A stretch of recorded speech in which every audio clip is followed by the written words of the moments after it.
नमस्कार। आकाशवाणी के समाचार सेवा प्रभाग की प्रस्तुति न्यू इंडिया समाचार में आपका हार्दिक स्वागत। अभिनंदन दोस्तों, मैं हूं मुनीश शर्मा और साथ में मैं हूं विनीता ठाकुर।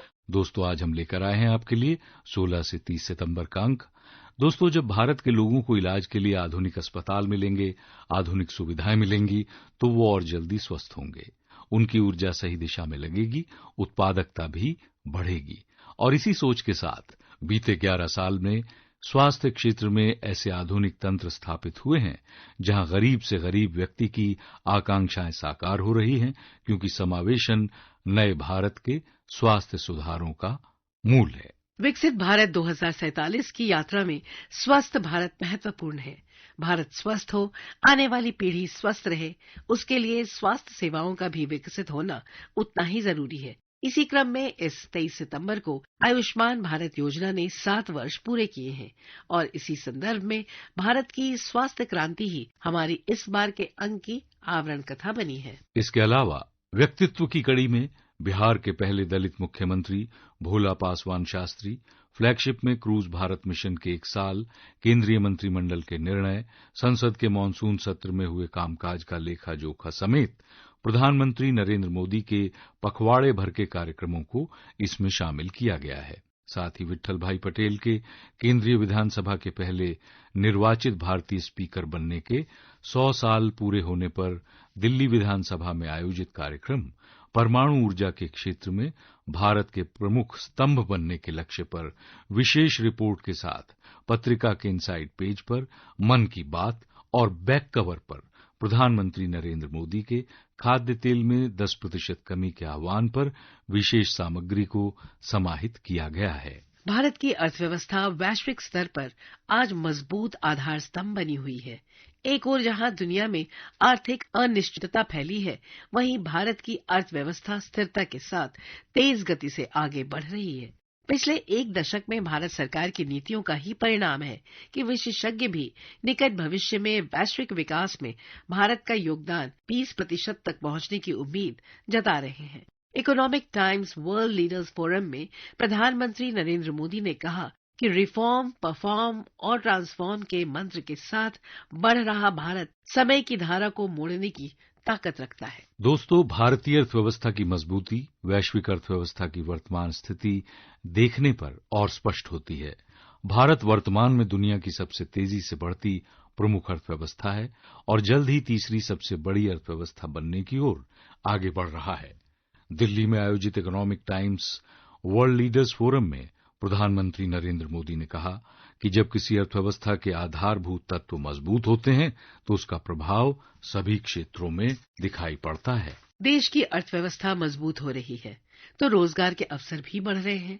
ये इन आंकड़ों से भी समझा जा सकता है कि जून के महीने में ईपीएफओ डेटाबेस में 22 लाख औपचारिक नौकरियां जोड़ी गई, जो एक महीने की अब तक की सबसे बड़ी संख्या है। भारत की मुद्रास्फीति 2027 के बाद अपने सबसे निचले स्तर पर है और भारत का विदेशी मुद्रा भंडार अब तक के उच्चतम स्तर पर पहुंच गया है। वर्ष 2014 में भारत की सौर पीवी मॉड्यूल निर्माण क्षमता लगभग 2.5 गीगावाट थी, जबकि वर्तमान में ये 1000 गीगावाट तक पहुंच गई है। दिल्ली हवाई अड्डा वैश्विक हवाई अड्डों के 100 मिलियन यात्री से अधिक के क्लब में शामिल हो गया है।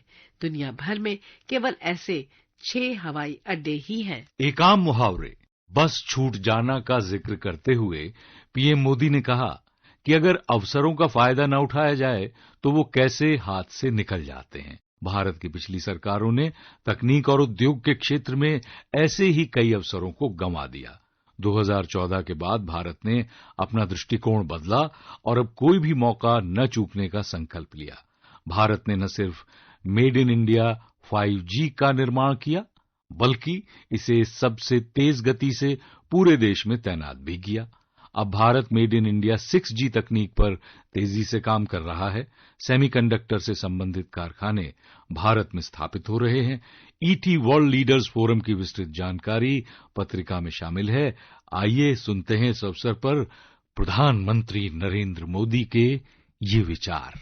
आज भारत 2047 तक विकसित होने के लिए पूरी शक्ति से जुटा है और विकसित भारत का आधार आत्मनिर्भर भारत है।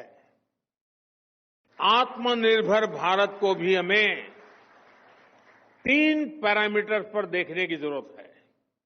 ये पैरामीटर है स्पीड, स्केल और स्कोप।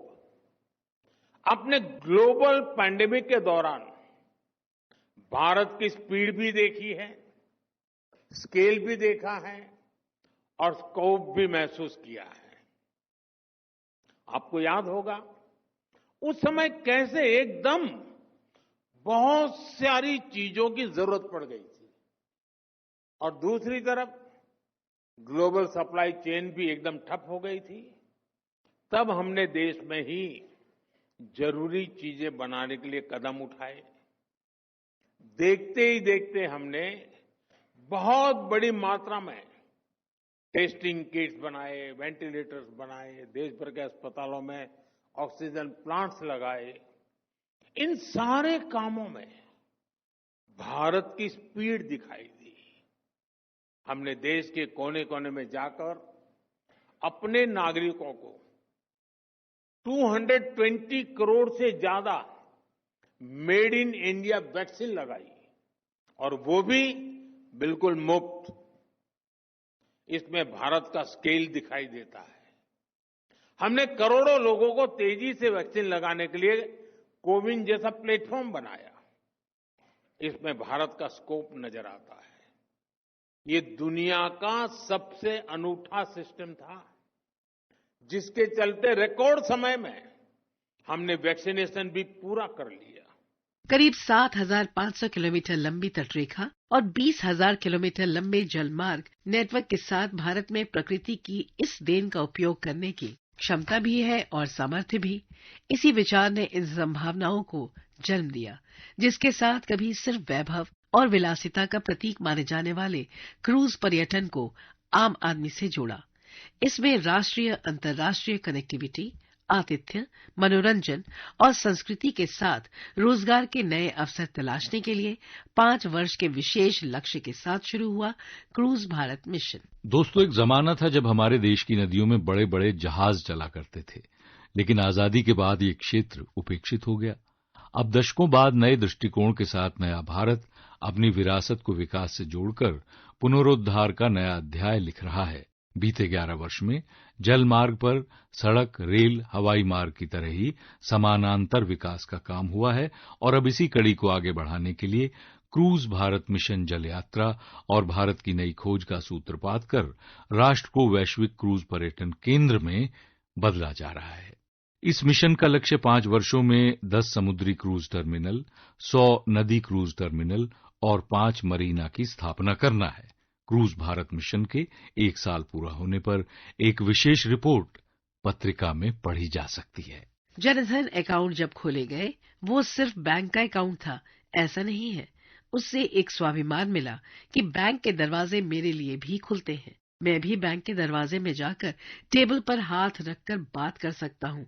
ये विश्वास हमने जगाया है। लाल किले के प्राचीर से 69वें स्वतंत्रता दिवस पर कहे गए प्रधानमंत्री नरेंद्र मोदी के ये शब्द बैंक खाते के साथ लोगों को मिले स्वाभिमान का जिक्र करने के लिए काफी है। वर्ष 2014 में शुरू हुई इस जन धन योजना के जरिए अब तक सिर्फ 56 करोड़ से अधिक बैंक खोले ही नहीं गए, बल्कि इसने भारत के करोड़ों नागरिकों के लिए विकास और आर्थिक सशक्तिकरण नए अवसर के दरवाजे खोले हैं। हर मुश्किल में मदद की गुहार, हर जरूरत के लिए दूसरों पर निर्भर समाज गरीबों को सरकार की जिम्मेदारी मानकर मुंह फेर लेता था।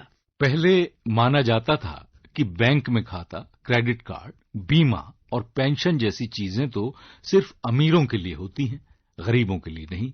लेकिन पीएम मोदी ने प्रधानमंत्री जन धन योजना के साथ निराशा के घोर अंधेरे में एक नई उम्मीद की मशाल रोशन कर दी है। गरीबों के साथ जो कभी न हुआ था वो सपना सच होने लगा। बैंक मित्र और बैंक सखियां खुद गरीबों के पास शहर शहर, गांव गांव जाने लगे। बैंक में जब गरीबों का जीरो बैलेंस जनधन खाता खुला तो उनका जीवन ही बदल गया। प्रधानमंत्री मोदी ने गरीब वंचित के हाथों में जनधन खातों की पासबुक थमाकर उन्हें गरीबी के विरुद्ध लड़ाई में योद्धा बना दिया।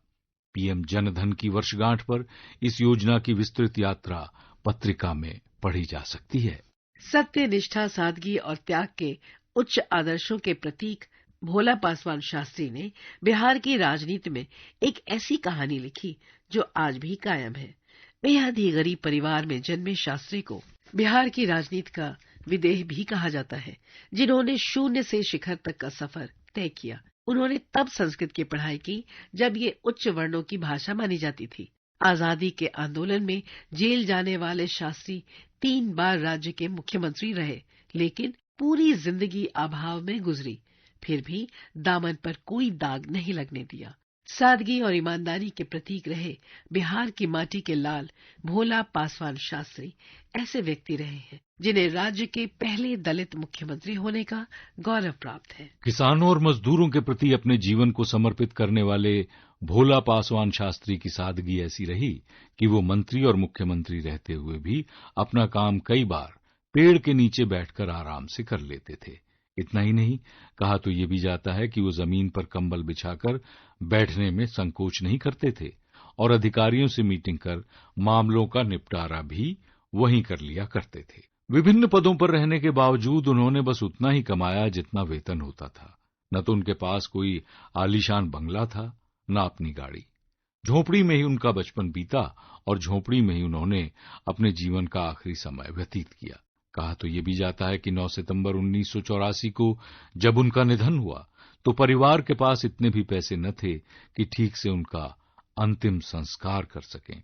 उनकी इस सादगीपूर्ण जीवन यात्रा को इस अंक की व्यक्तित्व की कड़ी में पढ़ा जा सकता है। वैश्विक स्तर पर ऊर्जा के बढ़ते संकट और पर्यावरणीय चुनौतियों के बीच भारत ने परमाणु ऊर्जा को सतत विकास का एक सशक्त माध्यम मानते हुए इस दिशा में तेजी से कदम आगे बढ़ाया है। केंद्र सरकार ने वर्ष 2047 तक 100 गीगावाट परमाणु ऊर्जा क्षमता का एक महत्वाकांक्षी लक्ष्य निर्धारित किया है। भारत वर्ष 2047 तक परमाणु ऊर्जा क्षमता के लय लक्ष्य के साथ ऊर्जा मिश्रण में एक महत्वपूर्ण स्तंभ बनाने की दिशा में आगे बढ़ रहा है। इससे ऊर्जा विश्वसनीयता सुनिश्चित करने और जीवाश्म ईंधन पर निर्भरता कम करने में मदद मिलेगी। इस लक्ष्य को प्राप्त करने के लिए स्वदेशी परमाणु प्रौद्योगिकी और पब्लिक प्राइवेट पार्टनरशिप पर जोर देते हुए रणनीतिक नीतिगत बदलाव के साथ बुनियादी ढांचे में निवेश किए जा रहे हैं। ऊर्जा सुरक्षा और स्थिरता प्राप्त करने के लिए परमाणु ऊर्जा को एक महत्वपूर्ण घटक मानते हुए सरकार ने विकसित भारत के लिए परमाणु ऊर्जा मिशन शुरू किया है।